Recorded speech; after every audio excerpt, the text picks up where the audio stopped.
Welcome to my project today. So today I'm going to be building a photo box. Well, already it's got nothing to do with photo, but I'm building a wooden box to do a box shoot. I think it's quite the rage at the moment, and with COVID-19 I think it's probably the safest way to do a shoot.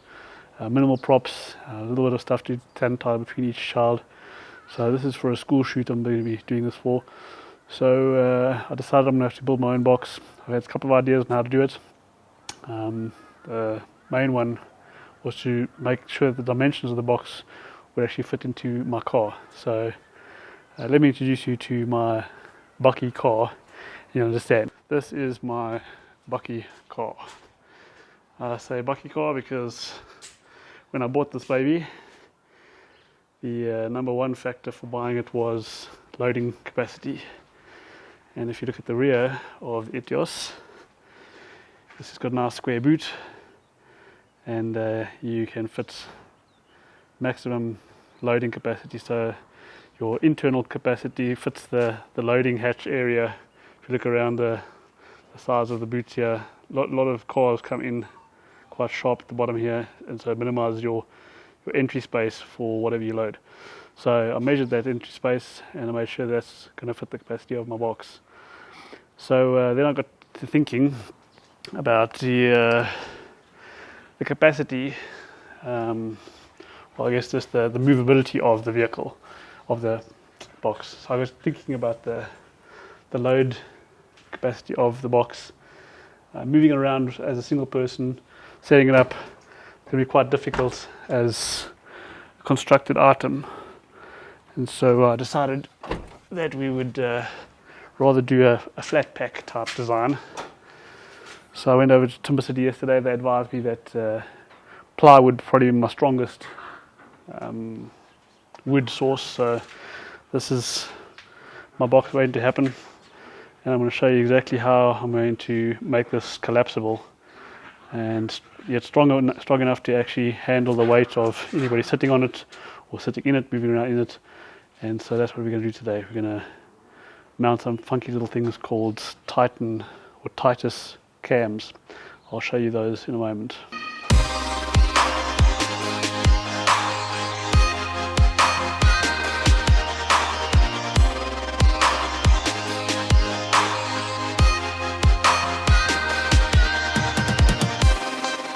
I'm just checking out the quality of the wood. I want the inside of my box to be as good looking as possible. So this side looks a little bit rough. Got some really bad grey in this side here, versus this side looking a lot better, more aesthetic as far as the photo would go, even though I'm probably going to paint it white on the inside anyways. So I prefer to have that inside of my box. So this is going to be the back of my box. So this is the full dimensions of my box. It's going to be 900 by 1.2 meters by 600 mils deep. So this will be the rigid structure of my box that I'll be working on. We introduce you to what they call cams, Titus cams. So it's a two-part setup. So you got this little pin. It's got like a head on it, screw head. So this gets basically screwed into your wood. The little head sticks out like that. And then the second part is this. Well, actually that's the cam inside there, but this one's inside of a housing. So you drill a 19mm, 20mm hole, and you mount this sucker on the side of your wood like this. Knock it in there, and then when this is in the opposite opposing side wood, it slots into that little hole there like that. And then you can just take a screwdriver and turn this, and locks into place. So this is how I'm planning on basically assembling this box. I'm going to set up two cams on each side of the wood, and then you can basically just plug and play. Quick setup hopefully, and we'll see how this pans out. So now I would have planned this, that these cams are mounted on the outside of my box. I don't want them showing on the inside. So all of my mounts are going to have to be basically, I have to figure this out carefully. This will have to be on the bottom end, and then on my back, on the back of the board there, along the bottom line, I'm going to have to put these other little cam spigots, if you want to call them that. I guess a spigot is something that photographers used to using. So I'll put those onto the bottom end of the box. Okay, so I had these pieces pre-cut at Timber City. They got the decent blade and a nice straight edge. I want to go circular saw here, so I don't want a nice wonky edge. So I've got 2 of these units, these pieces here, which will be the 600 by 900s. Those are my top and bottoms. This will be the backing board. And I've got 1.2, or the board thickness is 16 mil. So I wanted this piece to sit between the base and the top, so that if you sat on it, it wouldn't be pushing pressure into the board, but it would actually rest on the edge, give it more strength. So this is 1.2 minus 32 mils, so 16 from the top, 16 from the bottom.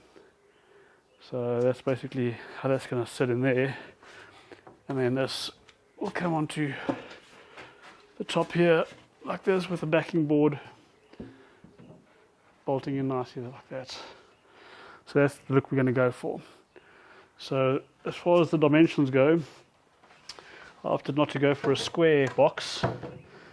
As a fellow photographer, a friend of mine pointed out that going for a more rectangular box fits in nicely with the dimensions of 6x4 portrait or 8x12.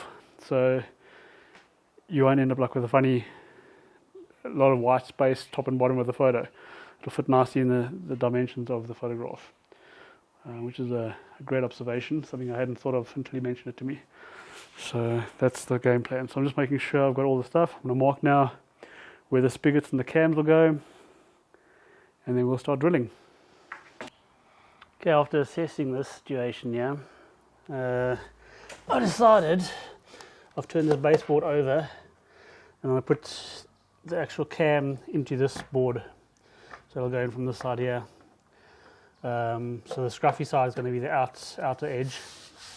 So I'm going to put these in from this side, and I think it'll just be stronger to put the spigots through this wood rather than through the laminated edge here. I think it's got more likely to pull out there. So I'm going to put this into here.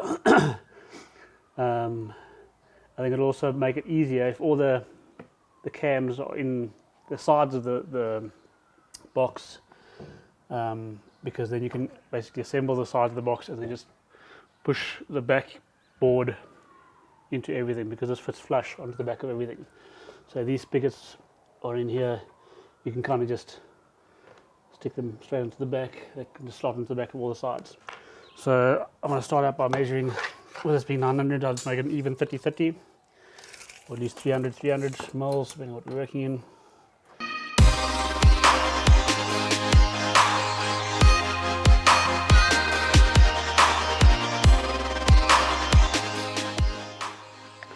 So I'm using the bit as a width guide, so 19, and putting the point on that mark. That makes sense. Take a look at this point, it's got a little sharp thing in here, so I'm using that as the center point, and the width of the bit,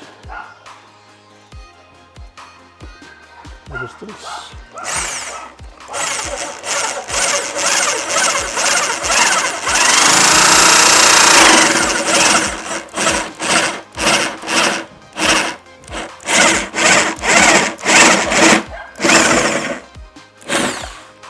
Okay, so I checked it out beforehand. It appears that going down to the last sheet of laminate is the right distance. So if you check this out here, that last strip of laminate is about the depth that I want to go to. Because the point's gone right through, but you shouldn't be able to see that too much. So in theory, it should fit. Okay. Do our first tester, put our cam in there. Let's see how that goes. Line up straight. Quite a nice tight fit. If it's too tight, I'm worried it's going to be pinching the cam inside. So I want to widen this a little bit.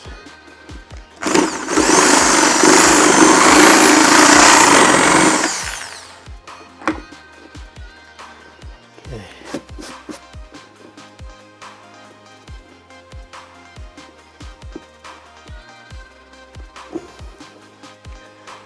Should be good. Hammer it into place. Okay, I'm going to use rubber mallets and hammer it in place.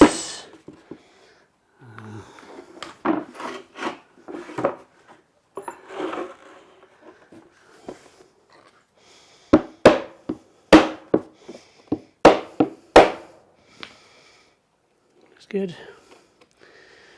Don't think that's going to go anywhere.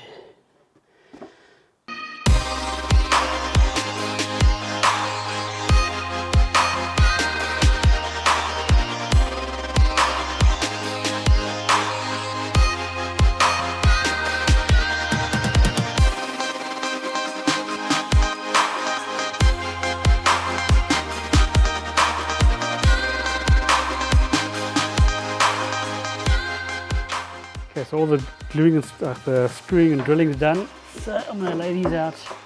I'm going to paint them white. I want a nice clean theme, clean look to the theme. So I'm just going to use some normal white chalk paint, and then I'll put a sealant on that to seal in. And that'll stop it from picking up too much dirt, make it easy to wipe out.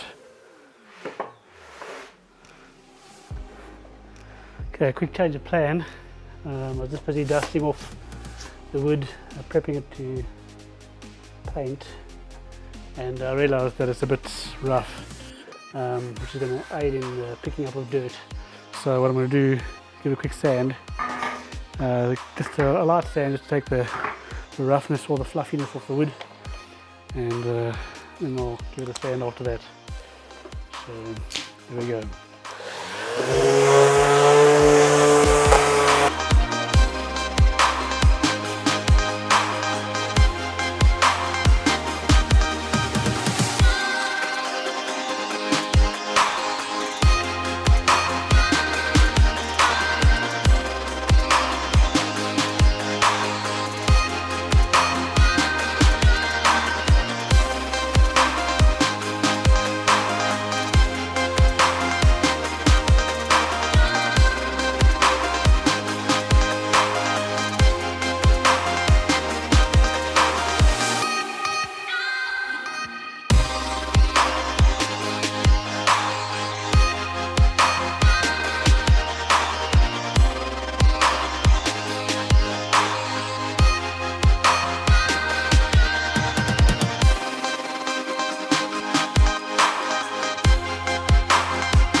Okay, the box is complete.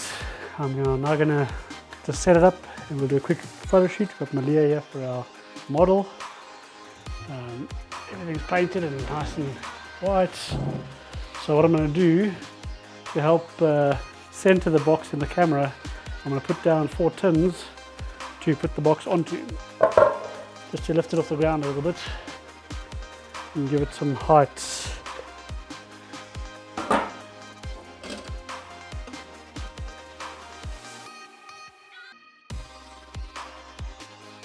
I think what I'm actually going to do is I'm going to rotate this box so it's facing towards the back of the studio, and then I'll have more space to shoot.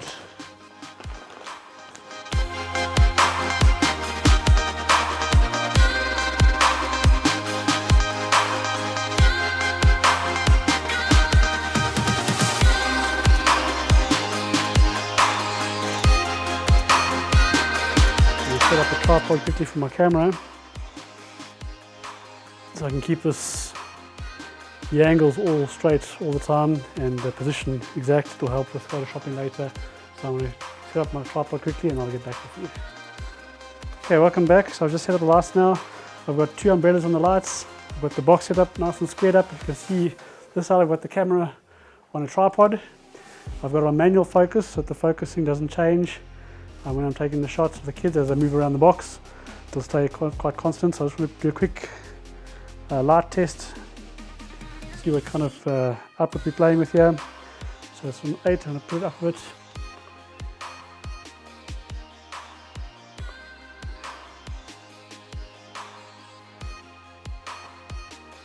So F13, I want to see if I can get a little bit more depth out of it. I'll make the adjustments. F16, that should be good. So I'm going to adjust my camera quickly to F16.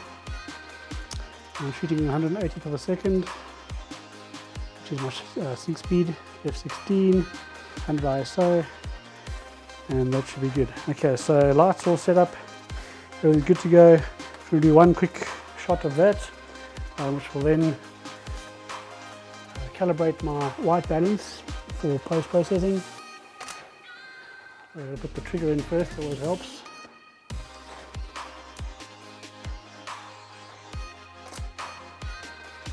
Okay, so I'm sure you can see that on the back of the camera.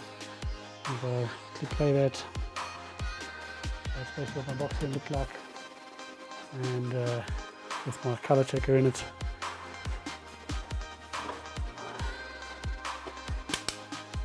Okay, so we're ready to go. So we get our model into the box. Camera here, come sit in the box. Okay, and now you can just have some fun, do some funky, silly stuff. So maybe pull a funny face, sitting like that. Nice. Looks like the light on the right is a bit bright. Pull it back a bit.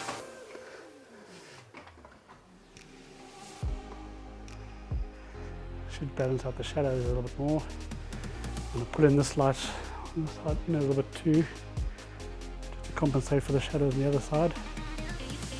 Put it in a bit closer. Okay.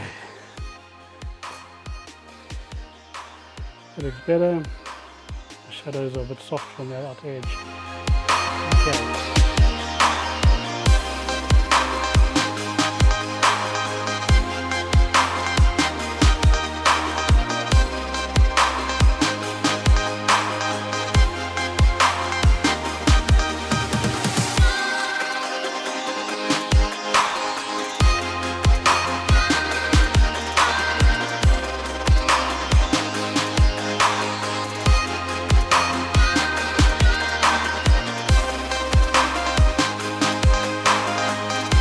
Okay, so that's that done. We're going to take it into Photoshop, clean it up, and see what we get.